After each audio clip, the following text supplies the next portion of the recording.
우리 함께 본 마가복음 1장 40절부터 마지막 45절 말씀을 통해서 함께 은혜를 나누고자 합니다. 담배 연기, 알코올, 그름, X선, B형 간염 바이러스, 헬리코박터균, 제가 지금 말씀드린 이것들의 공통점은 무엇일까요? 모두 암을 일으킬 수 있는 발암물질이라고 합니다. 악성종양이라고 하는 암은 발견된 이후에 수많은 항암 치료제가 나왔지만 아직 완전히 정복되지 않고 있습니다.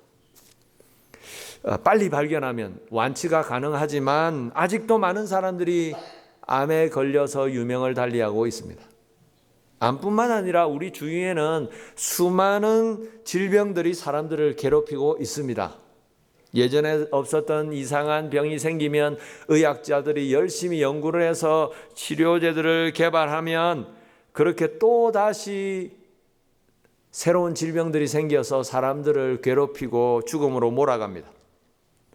그래서 인류의 역사를 어떻게 보면 질병과의 싸움의 역사라고 할 수 있습니다.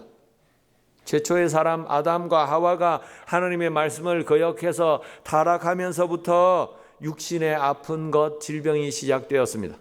그리고 사람들은 항상 생명을 위협하는 질병과의 전쟁을 치러온 것입니다. 불치병이라고 하는 고칠 수 없는 병들을 인류는 수십 년 동안, 수백 년 동안 하나둘 그렇게 열심히 연구해서 치료제를 개발해서 정복해 왔지만 시간이 지나면 지날수록 병은 고치지 못하는 병은 줄어들지 않고 계속해서 새로운 병, 신종 또는 변종 질병들이 계속해서 생겨나고 있는 것입니다. 여러분 왜 그렇게 되었을까요? 왜 그럴까요? 질병의 문제는 단순히 질병의 문제만은 아니기 때문입니다. 근본적으로 육신의 질병은 사람의 범죄와 타락으로 생겨난 것이기 때문에 여러분 그래서 예수님은 이 땅에 메시아로 오셔서 사역을 하시면서 천국의 복음을 증거하셨을 뿐만 아니라 질병으로 고통받는 사람들의 병을 고쳐 주셨습니다. 오늘 성경에 보면 불치병에 걸린 사람이 나옵니다. 그 사람이 앓고 있었던 병은 나병, 문둥병이었습니다. 문둥병, 나병은 한번 감염이 되면 살이 썩어져가는 병입니다. 그래서 문둥병은 다른 병보다도 외향적으로 그 증상이 아주 심하게 나타나 보여집니다. 살이 썩어져가는 병이기 때문에 문둥병에 걸리면 얼굴이나 손이나 발이나 병에 감염된 우리의 몸의 부분들은 문드러져서 원래의 모습은 다 사라지고 없어져 버립니다. 그래서 문둥병을 사람들은 옛날부터 저주받은 병이라고 했습니다. 예수님 당시에 유대인들도 그렇게 생각했습니다. 예수님이 사시던 2000년 전 그 당시에는 지금처럼 의학이 발달하지 못했기 때문에 요즘으로 하면 간단하게 알약 하나 먹고 연고 하나 바르면 나을 수 있는 그런 병도 불치병으로 간주되는 경우가 많았습니다. 거기다가 그 당시에 유대인들은 병에 걸린 원인을 다 죄 때문이라고 생각했습니다. 사람이 병에 걸리는 것 왜 그럴까? 하나님 앞에 죄를 범했기 때문에 벌을 받아서 병에 걸린다고 생각했습니다. 그래서 그 당시에 환자들, 병에 걸린 병자들은 병에 걸려서 몸도 아플 뿐만 아니라 사회적으로 죄인 취급을 받았기 때문에 더 힘들었습니다. 그런 유대 사회 속에서 나병, 문둥병자들은 정말 인간다운 삶을 전혀 살 수가 없었습니다. 문둥병에 걸리면 살이 썩어져 들어가서 얼굴이나 손이나 흉한 모습으로 그렇게 변했기 때문에 사람들은 나병을 그 어떤 질병보다도 하나님 앞에 범죄에서 걸린 병, 도대체 얼마나 큰 죄를 지었으면 저런 병이 걸릴까? 그렇게 생각하고 중범죄자 취급을 했습니다. 그리고 그런 저주받은 나병이 전염될까 봐 나한테도 올까 봐 사람들은 그런 사람들을 멀리했습니다. 구약의 율법에도 그런 내용으로 기록되어 있습니다. 구약의 율법에 보면 문둥병에 걸린 나병 환자들은 사람들이 모여 사는 진, 동네 밖으로 나가서 살아야 했습니다. 그리고 멀리서도 문둥병이 걸린 사람인 것을 알아볼 수 있도록 머리털을 밀고 찢어진 옷을 입고 다녀야 했습니다. 또 자기 주위에 사람들이 이렇게 함께 다가오면 문둥병자들은 스스로 부정하다, 부정하다 그렇게 외쳐야 했습니다. 나는 부정한 문둥병이 걸린 사람입니다. 부정한 사람입니다. 그렇게 외쳐서 자기 스스로 나는 문둥병 걸린 나병 환자라는 것을 사람들에게 나타내 보여야 했습니다. 그러니까 나병 환자들, 문둥병자들은 철저하게 가족들로부터, 사회로부터 버림을 받고 격리되었습니다. 문둥병자들은 사람들이 사는 마을에 들어갈 수 없었기 때문에 병이 걸리고 나면 마을 밖에 나가서 살아야 했고, 그래서 사랑하는 가족들이 보고 싶어도 볼 수가 없었고 집에 가고 싶어도 갈 수가 없었습니다. 다른 사람들에게 자신의 그런 모습을 보이면 안 되기 때문에, 사람들과 가까이 가면 안 되기 때문에 늘 사람들을 피해서 숨어서 죄인처럼 지내야 했습니다. 여러분, 그런데 오늘 성경에 보면 그런 나병 환자가, 문둥병자가 예수님 앞에 나왔습니다. 여러분, 문둥병자가 예수님 앞에 나왔다는 것은 목숨을 건 행동이었습니다. 왜냐하면 예수님은 가는 곳마다 수많은 사람들이 따라다녔기 때문입니다. 사람들이 몰려다녔기 때문에 나병 환자가 그렇게 사람들이 모여있는 예수님 앞으로 나간다는 것은 목숨을 건 무모한 행동이었습니다. 왜냐하면 사람들이 그 나병 환자를 향해서 돌을 들어 쳐 죽여버릴 수도 있었기 때문입니다. 그런데 그 나병 환자는 목숨을 각오하고 죽음을 각오하고 예수님 앞에 나왔습니다. 그리고 주님 앞에 나와서 간절히 간구했습니다. 40절 말씀 볼까요? 한 나병 환자가 예수께 와서 꿇어 엎드려 간구하여 이르되 원하시면 저를 깨끗하게 하실 수 있나이다. 여러분, 이 나병 환자, 문둥병자는 어디서 이런 용기가 생겼을까요? 사람들이 모여있는 곳으로 가면 자칫하면 돌에 맞아 죽을 수도 있는데 죽기를 각오하고 나갔던 나병 환자, 어디서 이런 용기가 나서 예수님 앞에 담대하게 나갈 수가 있었던 것일까요? 예수님께 나가기만 하면 예수님은 병을 고쳐주실 수 있을 것이라는 믿음이 있었기 때문입니다. 여러분, 예수님 당시에 나병, 문둥병은 아무도 고칠 수 없는 병, 그 어디서도 고칠 수 없는 병, 하나님께 저주받은 병이라고 사람들은 생각했습니다. 얼마나 큰 죄를 지었으면 어떻게 저런 병이 걸릴 수 있을까?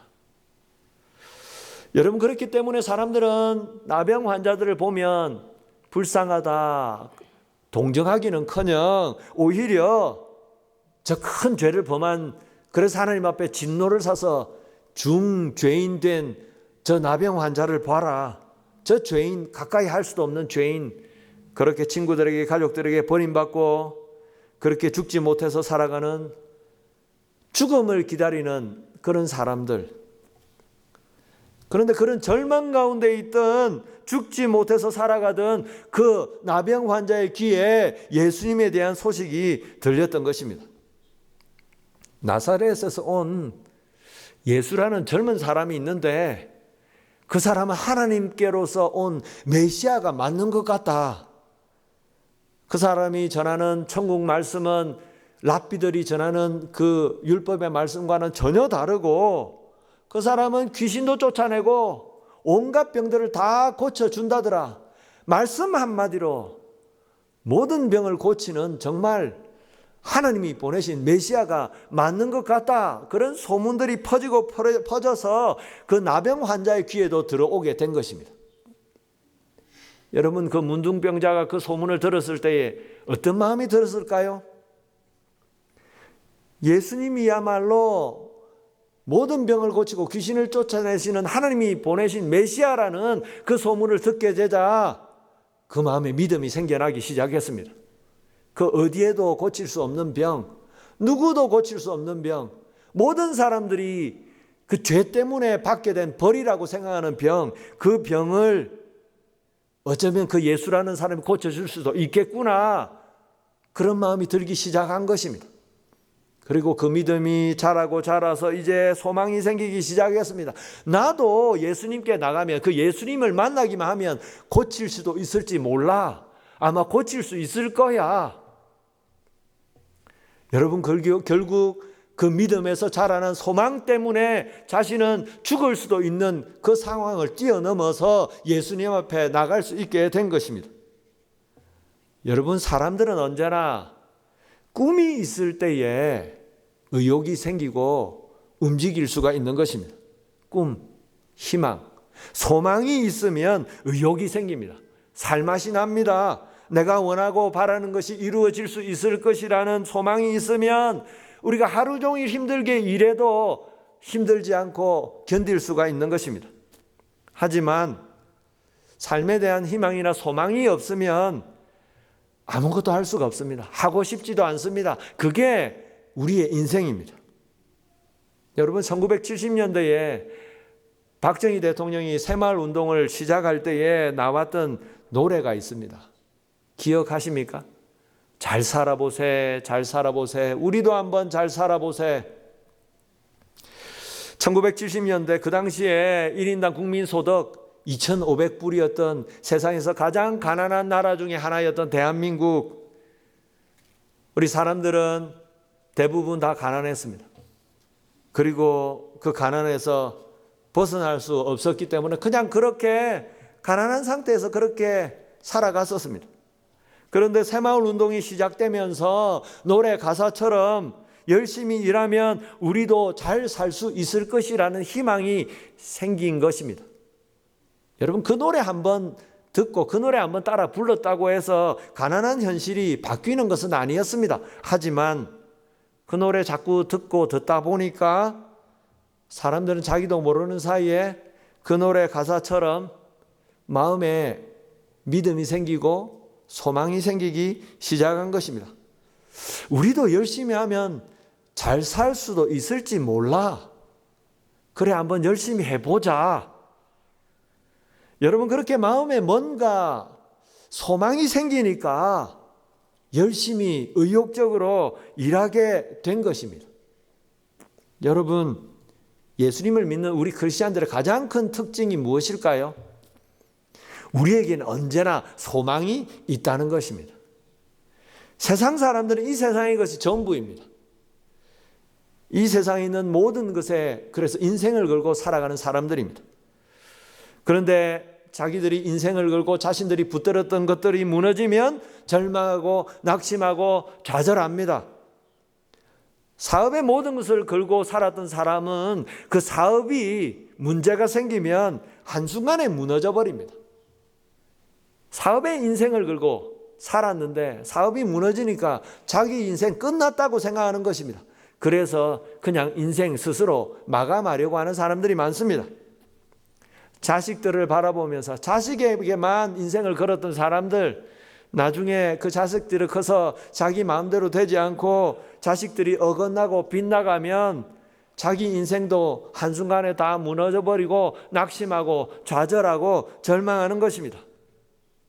여러분, 그런데 우리 크리스찬들은 어떤 경우에도 절망이란 것은 없습니다. 소망만 있을 뿐입니다. 왜 그렇습니까? 우리는 하나님을 믿기 때문입니다. 우리는 하나님을 믿습니다. 하나님이 우리를 사랑하신다는 사실을 믿습니다. 그 하나님이 언제나 우리를 도와주시고 언제나 우리와 함께 하신다는 사실을 믿는 것입니다. 그렇기 때문에 우리 가운데 어떤 형편과 어떤 문제가 닥칠지라도 우리는 언제나 다시 살아날 수 있고 일어설 수가 있는 것입니다. 하늘이 무너져도 솟아날 구멍이 있다는 속담이 있는데 그 속담은 바로 우리 크리스찬들을 위한 속담인 것입니다. 세상이 다 무너져도 우리에게는 하나님이 계시기 때문에, 하나님이 함께 하시기 때문에 우리는 다 무너지지 않고 다 넘어지지 않고 주저앉아 있을 수 없는 것입니다. 우리는 죽어도 천국이 보장되어 있기 때문입니다. 이제 다 끝났다. 이제 죽는다. 그렇게 생각된다 해도 우리는 소망이 있습니다. 이 땅을 떠난다고 끝이 아니고 이 땅을 떠나도 주님과 함께 천국에서 영원한 삶이 있기 때문입니다. 여러분, 바로 그것이, 그 믿음과 그 소망이 예수님을 믿는다고 하는 우리 크리스찬들의 증거가 되는 것입니다. 여러분, 오늘 우리는 어떻습니까? 우리의 삶은 어떻습니까? 우리의 인생은, 여러분, 저와 여러분은 오늘도 우리에게 주신 이 삶에 의욕이 있는 것입니까? 내 남은 인생에 대한 확실한 하나님의 목적이 무엇인지를 알고 그 목적을 따라 열심히 하루하루 살고 계시는 것입니까? 여러분, 믿음이 있다면 소망이 있는 것입니다. 하나님을 믿고 우리는 약속하신 말씀대로 하나님이 이루실 것을 믿기 때문입니다. 여러분, 오늘도 주님 앞에 믿음과 소망으로 나왔던 이 나병 환자처럼 우리가 주님만을 의지하여서 이 땅을 믿음으로 살아 그 어떤 것도 뛰어넘는 저와 여러분 되기를 바랍니다. 오늘 둘째로 주님은 죽기를 각오하고 나온 나병 환자를 그 자리에서 고쳐주셨습니다. 41절부터 다시 볼까요? 41절 말씀, 예수께서 불쌍히 여기사 손을 내밀어 그에게 대시며 이르시되 내가 원하노니 깨끗함을 받으라 하시니 곧 나병이 그 사람에게서 떠나가고 깨끗하여진지라. 아멘. 예수님은 죽기를 각오하고 자기 앞에 나온 나병 환자를 불쌍히 여기셨습니다. 그래서 당장 그 자리에서 그 문둥병을 고쳐주셨습니다. 여러분, 그런데 예수님은 율법에서 분명히 부정하다고 하는 나병 환자를 고쳐주실 때에 직접 손을 대셔서 고쳐주셨다고 말씀하십니다. 여러분, 율법에는 보면 부정한 것을 만지면 부정한 것을 만진 그 사람도 부정하게 된다고 하십니다. 자기도 모르게 무의식 중에 알지 못하고 만졌을지라도 부정한 것을 만지면 부정하게 된다는 것입니다. 레위기 5장 2절 말씀 볼까요? 레위기 5장 2절 말씀에 보면 이런 율법의 말씀이 있습니다. 만일 누구든지 부정한 것들, 곧 부정한 들짐승의 사체나 부정한 가축의 사체나 부정한 곤충의 사체를 만졌으면 부지중이라고 할지라도 그 몸이 더러워져서 허물이 있을 것이요. 구약의 율법에는 접촉을 금지하는 61가지, 61가지 규정이 있다고 합니다. 그 중에서도 나병 환자, 문둥병자와 접촉하는 것은 죽은 시체와 접촉하는 것 다음으로 부정한 것으로 간주되었다고 합니다. 가장 부정을 타는 일이 나병 환자와 접촉하는 것입니다. 그래서 나병 환자, 문둥병자와는 인사도 나누어서는 안 되고 4규빗 이상, 그러니까 쉽게 얘기해서 2m 이상 가까이 접근하면 안 되었습니다. 고대의 유대인들의 문헌에 보면 어떤 랍비는 나병 환자, 문둥병자가 지나간 거리에서 팔고 있는 계란도 사 먹지 않았다고 합니다. 문둥병자가 지나갔기 때문에 이미 부정을 탔다는 것입니다. 그만큼 문둥병을 앓고 있는 나병 환자는 부정한 존재로 여겨졌기 때문에 가까이 해서도 안 되고 접촉을 한다는 것은 더더욱 금물이었습니다. 그런데 예수님은 자신을 찾아온 나병 환자를 손으로 직접 만져주시면서 그의 병을 고쳐주셨습니다. 예수님은 전지전능하신 하나님의 아들이십니다. 그래서 말씀 한마디로 이 문둥병의 아픔을 고쳐주실 수 있으셨습니다. 성경에 보면 그런 얘기들이 많이 나옵니다. 예수님께 수많은 사람들이 나와서 병을 고쳐달라고, 자기 자식의 병을 낫게 해달라고 애원하며 나온 사람들이 많이 있었습니다. 그런데 그런 사람들 중에 보면 예수님께서는 직접 만지지 않으시고 직접 집으로 가시지 않으시고 그냥 그 자리에서 말씀 한마디를 선언하심으로 고쳐주신 일이 많으셨습니다.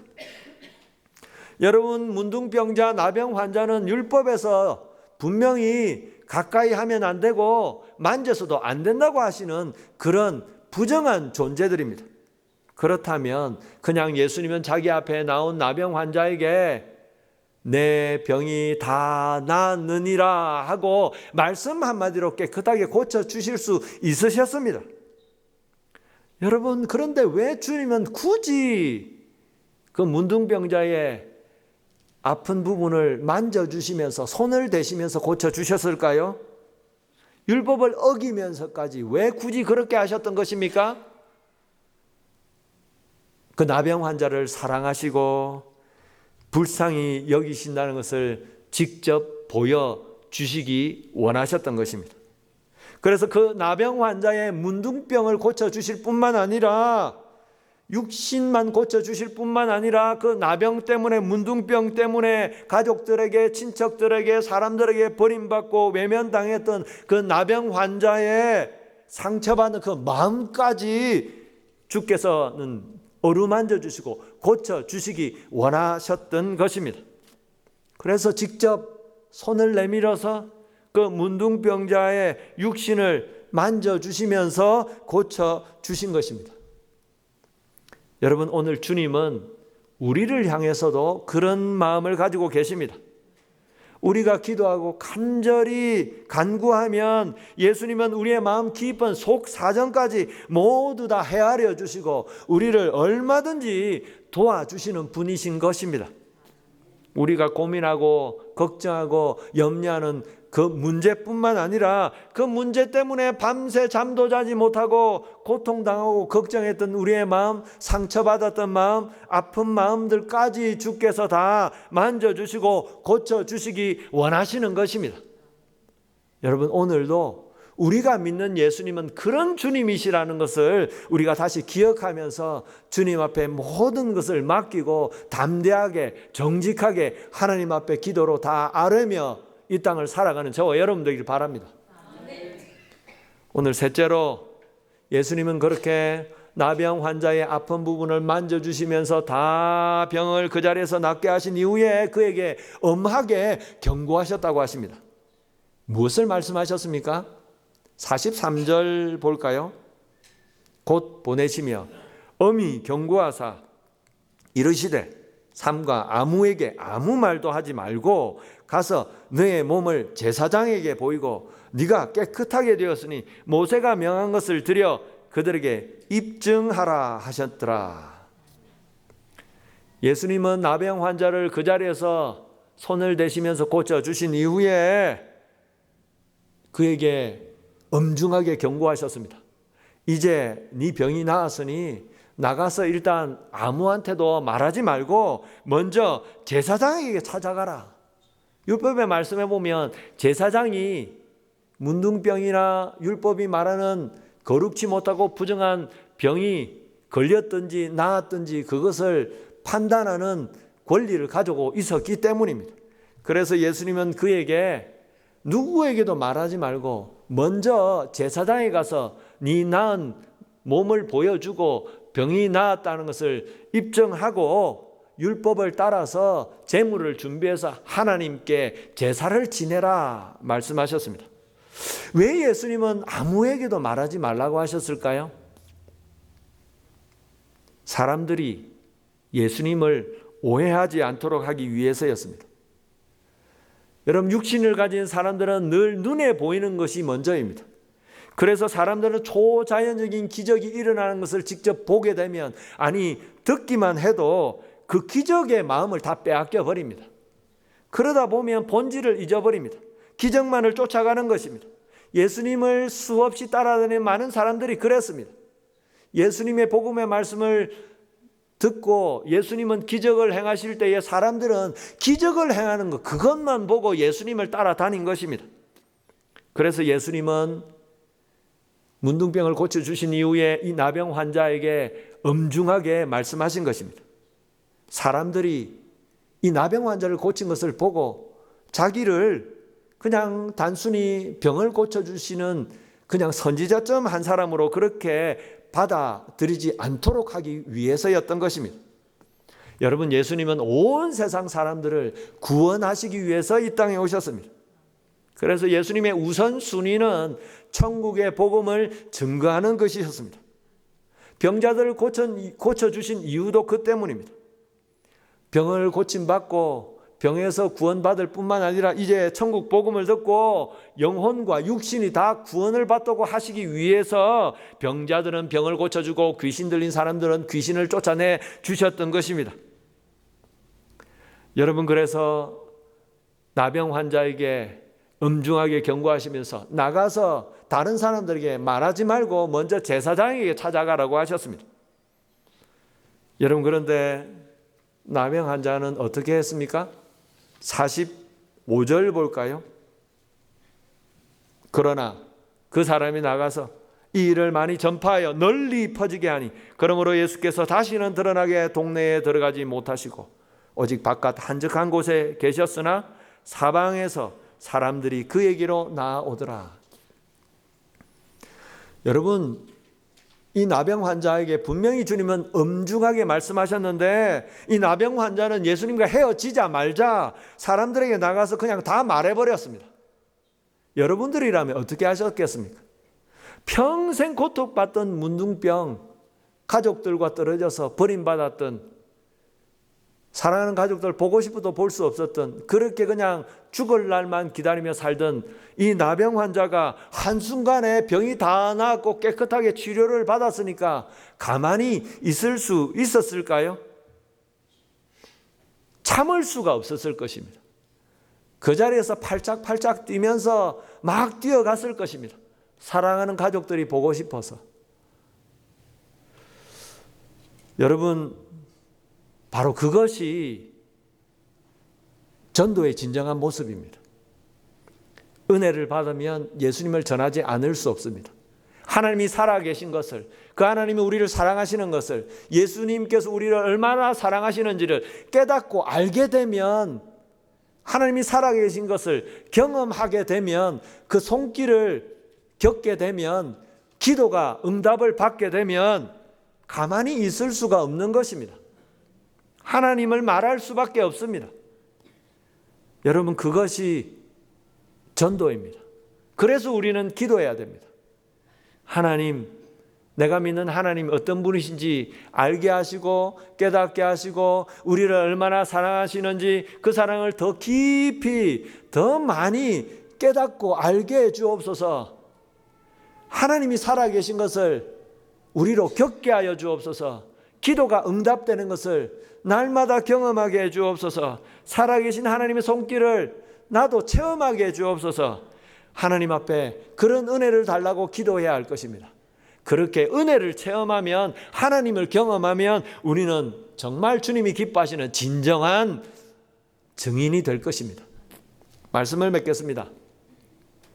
한국에 가면 소록도라는 섬이 있습니다. 아마 한 번쯤 들어보셨을 것입니다.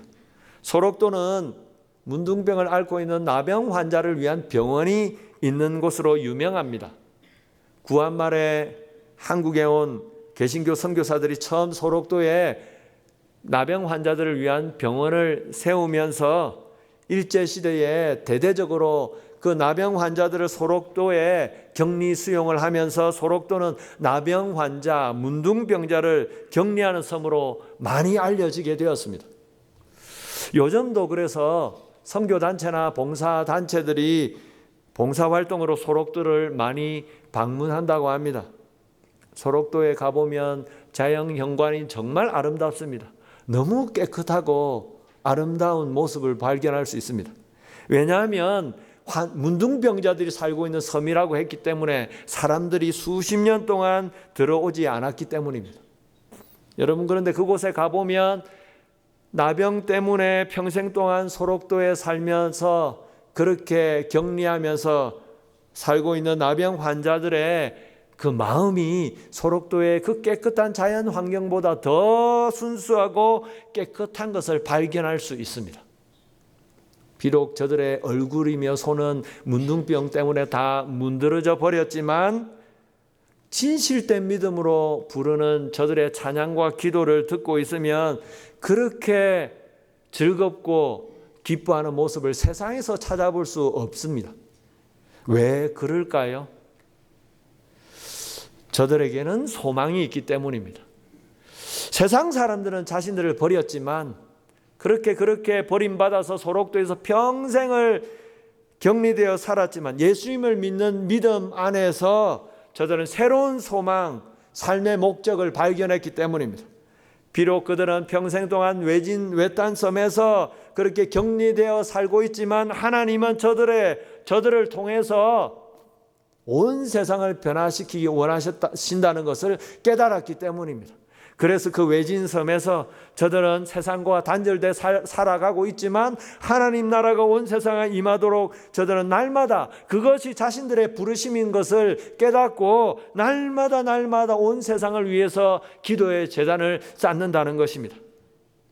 여러분, 오늘 우리에게도 소록도에서 살고 있는 그 사람들과 똑같은 믿음이 주어져 있습니다.